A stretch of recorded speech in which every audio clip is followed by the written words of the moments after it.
Item Number: SCP-067. Object Class: Safe. Special Containment Procedures: when not in use or the subject of study, SCP-067 is to be stored in its felt-lined wooden box. The nib is to be corked, and all art and writings are to be submitted to SCP Research Command for analysis and further experimentation. Description: SCP-067 is a fountain pen made by a German supply company called Pelikan at some point between World War I and II.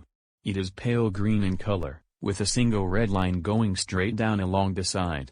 The shell is oak and the nib is extremely sharp, capable of piercing human skin if pressed even lightly. Though it apparently lacks a reservoir, the nib never appears to run out of fresh ink. In addition, the pen writes in iron gall ink, which is suitable for artists but would normally corrode typical fountain pens quickly. Research has surmised that any subject holding SCP-067 loses all autonomy of the hand and arm that grasps it.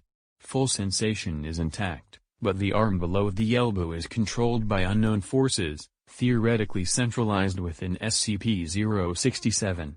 One effect is that the controlled hand will start to use the pen to write a detailed biography of the individual holding the pen.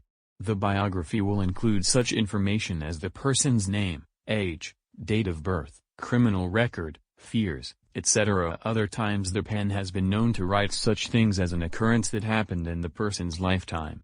For example, when test subject 1204M held SCP-067, he began to write a detailed record of a motor vehicle accident he had been in the year before.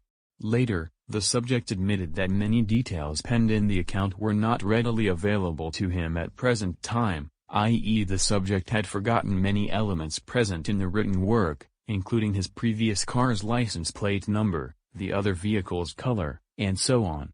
The subject stated that his memory of the event was so fresh in his mind during the transcription that he could taste the blood in his mouth.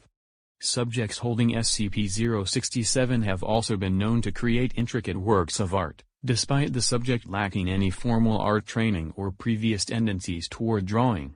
For example, test subject 1102F, a young woman with no previous artistic experience, was able to draw a winged creature resembling SCP.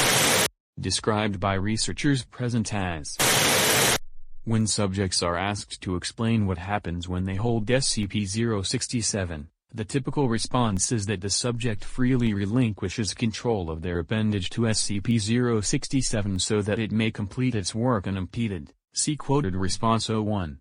Despite being instructed to not draw or write, subjects describe feelings of empathy, admiration, and cooperation with SCP-067 that coerces them toward a will not their own. Quoted response 01. I don't really know how to explain it, it just kind of happened. When I picked up the pen, it seemed as if my hand wasn't my own anymore. I knew I could move it if I wanted to, but I chose not to because I loved the picture I was drawing. It was like my hand had life. Suddenly, my hand stopped and I realized I had complete control over my hand again, and I put the pen back down. I looked at the drawing and saw how beautiful it was. I guess the pen decided it was done, and was finished with me. Tests and experiments. On 2000, a test was done to see how the pen affected living creatures other than humans. Experiment 001. The test subject, a male rhesus macaque aged 2 years 4 months who had previously learned how to use pens and markers, was placed in a standard psychological surveillance room, neutral wall coloration, one-way observation mirrors, with SCP-067, a work table, and a pad of paper. Subject picked up SCP-067 in his left foot, then took it in his right hand, then tasted it. Subject then put the pen down on the paper and smelled it. After 30 seconds, subject picked up SCP-067 again, and began tapping it repeatedly on the table. Subject also began tapping SCP-067 on his own body. Subject tapped SCP-067 with increasing force, until ink was being splattered on his fur. Subject then threw SCP-067 onto the floor. Subsequent mechanical analysis revealed no damage.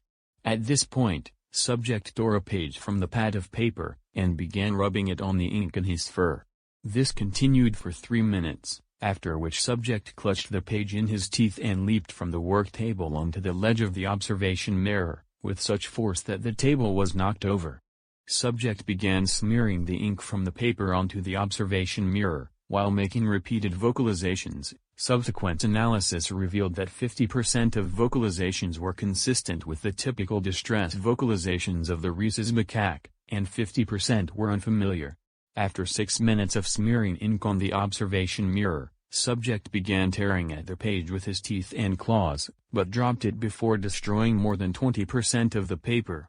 Subject then collapsed on floor, breathing rapidly and repeating the unfamiliar, atypical vocalizations.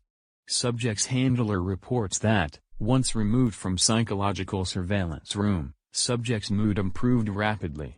Subject was closely observed for 2 months following the experiment, but did not repeat the atypical vocalizations. The sheet of paper was filed away in